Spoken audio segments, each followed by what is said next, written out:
Tengok. Dia kata tak boleh, kita kena kenal Allah melalui akal. Itulah beza Asy'ariyah mutaqaddimin yang ikut Abu Hasan Asy'ari, tapi mereka sangat sedikit, dan Asy'ariyah mutaakhirin seperti Ar-Razi wal Ghazali. Mereka ni bukan Asy'ariyah yang ikut Abu Hasan. Mereka ikut fahaman Mu'tazilah semula. Sebab ikhwani Mu'tazilah ni, dia tolak Quran, tolak akhbar, tolak hadis. Mereka, sebab tu mereka menafikan melihat Allah. Fitnah yang kedua adalah mereka menuduh bahawa ilmu sifat 20 itu adalah ilmu yang salah kerana dia menggunakan akal. Kata dia, ilmu sifat 20 ni banyak guna akal, bukannya Quran hadis. Jadi sepatutnya kita dalam agama, lebih-lebih lagi dalam bab akidah, berteraskan kepada Al-Quran dan Sunnah. Tapi geng-geng sifat 20 ni, dia kata mereka ni banyak main akal. Itu istilah yang digunakan, ya, main akal.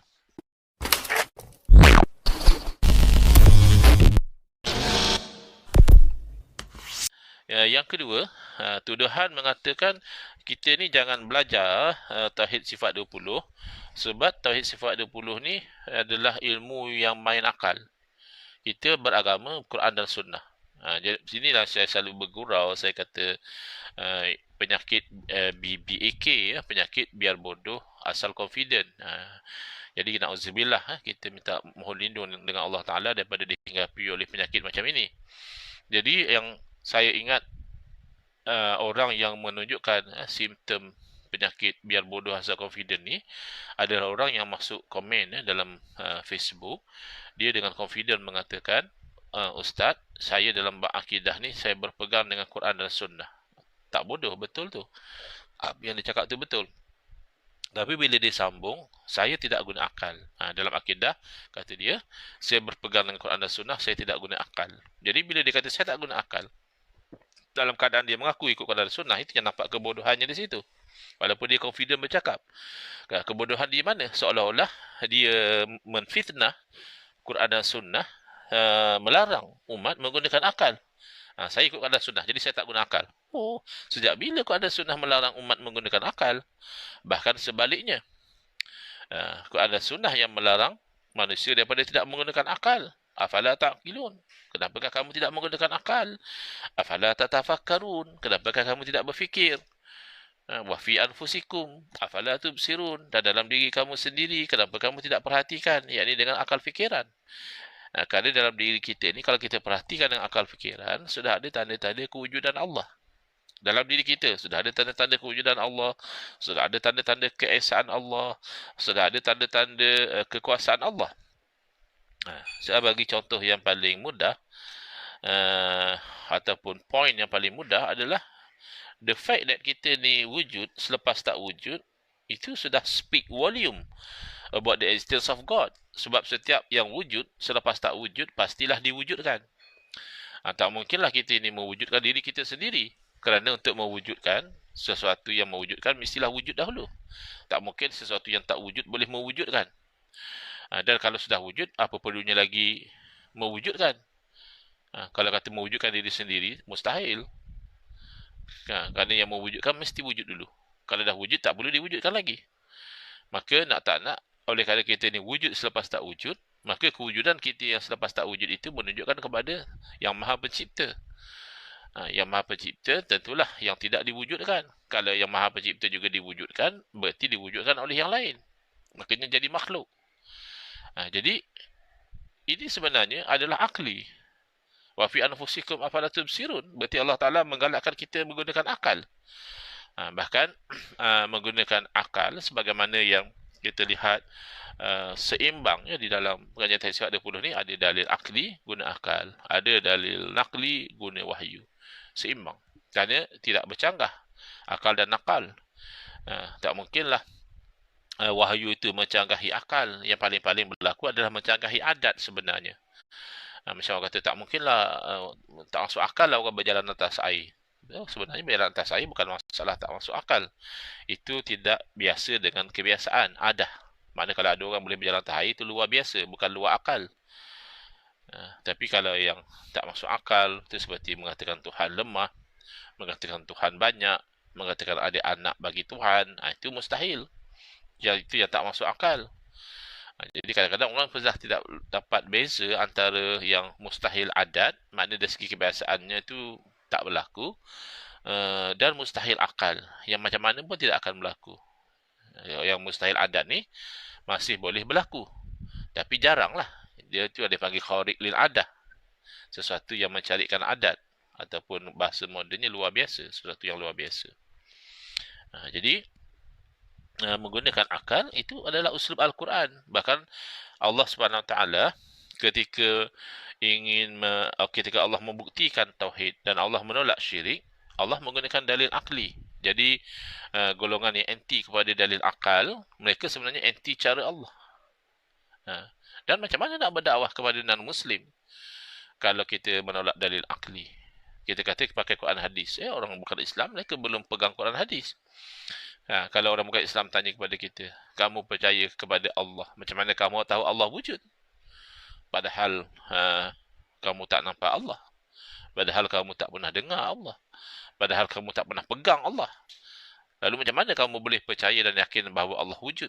Macam mana kita nak jawab soalan orang kafir macam ini? Takkan kita nak kata, tak, mesti Allah wujud. Sebab Allah dah berfirman, Bismillahirrahmanirrahim. Wa ilahukum ilahum wahid. Bismillahirrahmanirrahim. Qul huwallahu ahad. Dan sebagainya. Macam mana kita nak berhujah dengan orang kafir dengan kita quote ayat-ayat Quran atau hadis-hadis Nabi SAW, sedangkan mereka belum beriman. Whereas ketentuan akal itu dikongsi oleh orang Islam atau orang bukan Islam, sama-sama berkongsi kebolehan berfikir. Kerana sama-sama anak Adam. Dan anak Adam ni dibezakan oleh Allah dengan binatang adalah kerana kita berakal. Jadi kalau kamu tak guna akal, apa beza kamu dengan binatang? Kalau kamu tidak guna akal, apa beza kamu dengan orang gila? Jadi pelik yang golongan yang menolak sifat 20, alasannya sifat 20 ni banyak guna akal. Ya, memang kita disuruh banyak guna akal. Cuma yang kita dilarang lah salah guna. Kalau salah guna, apa pun dilarang. Kemudian saya bagi contoh. Dalam menetapkan tauhid dan menolak syirik, Allah berfirman, "Lau kana fihima alihatun illallahu lafasadata." Kalaulah ada pada kedua-duanya. Kedua-duanya di sini maksudnya langit dan bumi. Kan orang musyrik mengatakan ada Tuhan yang banyak. Ada Tuhan bapa, ada Tuhan anak, ada Tuhan itu, ada Tuhan ini.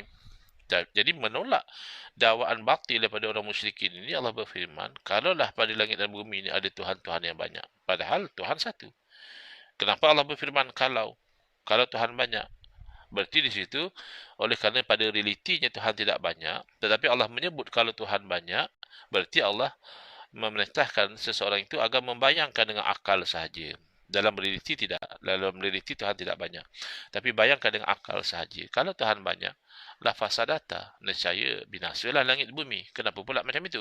Kerana ia Tuhan kan sifatnya maha berkuasa, maha berkehendak, maha segala-galanya. Jangankan kata Tuhan banyak, ada 10, 20 Tuhan. Cukup ada 2 Tuhan. Sudah macam mana kita kehendak Tuhan yang mana yang akan berlaku? Kuasa Tuhan yang mana? Tapi boleh jadi kot Tuhan musyarat dulu, bincang dulu nak buat macam mana, tak bergaduh. Kalau dah kena musyarat, kena berbincang, kena dapat persetujuan, itu kan lemah. Macam kita tengok misalnya kerajaan kita sekarang, namanya kerajaan perpaduan. Kenapa? Ya kerana lemah. Kerana undi tak cukup. Hang parlimen tak ada yang dapat 112 atau ke atas. Jadi terpaksa gabung-gabung. Terpaksa gabung tu menunjukkan lemah. Terpaksa musyarat, terpaksa bincang, terpaksa buat MOU. Itu kan sifat makhluk, tak masalah lah. Tapi kalau Tuhan pula dikatakan terpaksa musyarat dulu nak buat apa-apa, terpaksa dapat kelulusan Tuhan yang satu lagi, itu bukan Tuhan. Mustahil. Jadi kalau Allah sendiri menggunakan hujjah akliyah, berarti orang yang anti kepada dalil akli, dia anti kepada cara Allah. Bahkan itu juga cara para Rasul alaihimussalatu wassalam. Misalnya Nabi Ibrahim alaihissalam, sama juga ketika menolak syirik, iaitu syiriknya Namrud. Namrud kan mengaku Tuhan. Dan Nabi Ibrahim mempertahankan tauhid. Jadi dalam rangka menolak syiriknya Namrud dan mempertahankan tauhid, Nabi Ibrahim alaihissalam menggunakan dalil akli, hujjah akliyah. Nabi Ibrahim berkata kepada Namrud, Rabbi alladhi yuhyi wa yumit. Tuhan saya, itulah Tuhan yang sebenar, itu yang berkuasa menghidupkan, mematikan. Kerana apa? Kerana akal yang sihat tidak boleh terima kalau Tuhan itu lemah. Kalau orang boleh terima Tuhan lemah, berarti akal dah tak sihat. Orang boleh terima ayah pin Tuhan tu dah tak sihat akal dia. Kalau ayah pin lemah, makan nasi, tua, sakit, mati. Yang nama Harun daripada Pahang, orang panggil Tuhan Harun. Kena stroke, dibicarakan di mahkamah, didapati bersalah oleh mahkamah. Tuhan didapati bersalah oleh mahkamah, tak mungkin. Tapi kalau makhluk, hatta kan di negara kita mantan Perdana Menteri didapati bersalah oleh mahkamah sehingga jadi banduan sekarang. Itu mungkin kerana walaupun Perdana Menteri masih lagi makhluk. Jadi mantan Perdana Menteri tak mustahil dibicara di mahkamah didapati bersalah. Tapi kalau Tuhan pula dibicara di mahkamah dan Tuhan didapati bersalah, tak mungkin. Maka Nabi Ibrahim AS nak beritahu kepada Namrud, mustahil kamu Tuhan. Kerana kamu lemah. Kamu tidak mampu menghidup dan mematikan. Tuhan saya Allah berkuasa menghidup dan mematikan. Tapi Namrud ni perangai samalah. Daripada sudut kebodohan tu samalah dengan golongan yang kena penyakit BBAK ni. Biar bodoh asal confident. Jadi Namrud sebenarnya bodoh tapi dia confident. Dia kata ana uhyi wa umit. Takat hidup mati aku juga boleh menghidupkan. Aku juga boleh mematikan. Lalu dia panggil dua orang tahanan, satu dia bunuh dan satu dia lepaskan. Konon-konon ikut logik yang tak logik Namrud ni, yang dia dah bunuh tu dia dah matikan dan yang dia lepas tu dia dah hidupkan. Whereas orang yang boleh berfikir dengan baik boleh tahu kalau yang kamu bunuh itu kamu hanya mendatangkan sebab saja. Kemudian kalau yang kamu tak bunuh itu kamu bukan menghidupkan dia. Dia memang sudah hidup sebelum itu.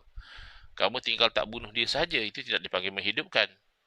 Kalau memang nak menghidupkan dari tidak hidup menjadi hidup, itu seekor nyamuk pun Namrud tidak mampu hidupkan. Yang katakan seorang manusia. Seekor nyamuk pun Namrud tidak mampu hidupkan. Jadi menegakkan tauhid, menolak syirik, cara para rasul guna dalil akli, guna hujah akliyah.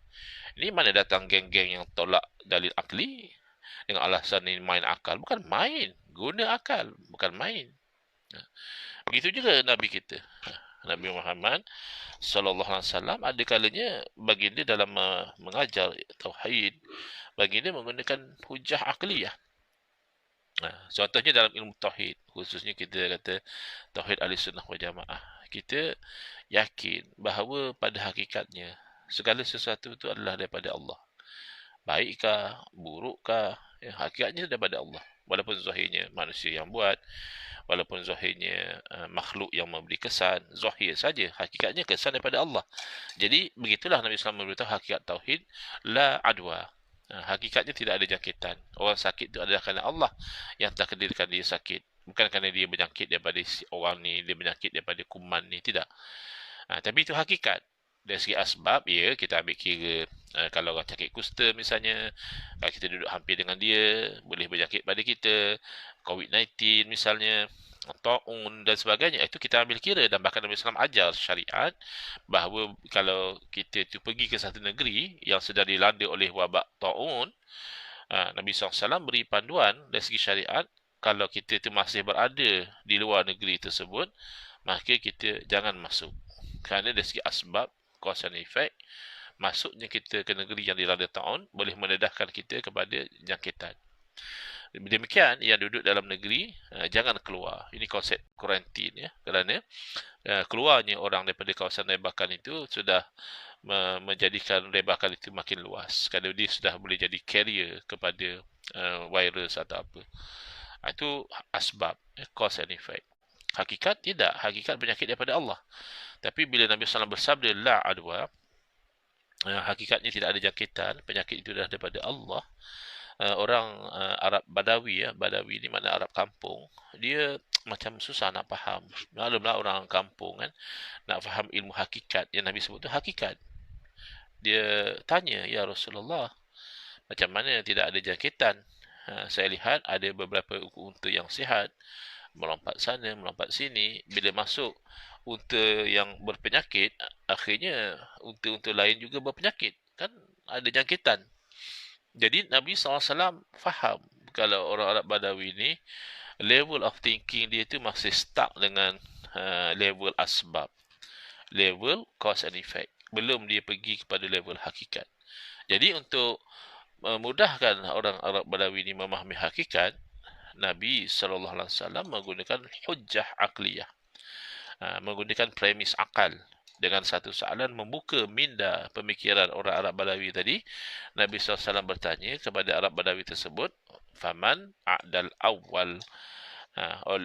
Kalau begitu, kalau kamu kata penyakit itu mesti kena dengan jangkitan, maka siapa yang menyakiti unta yang mula-mula sakit, yang awal?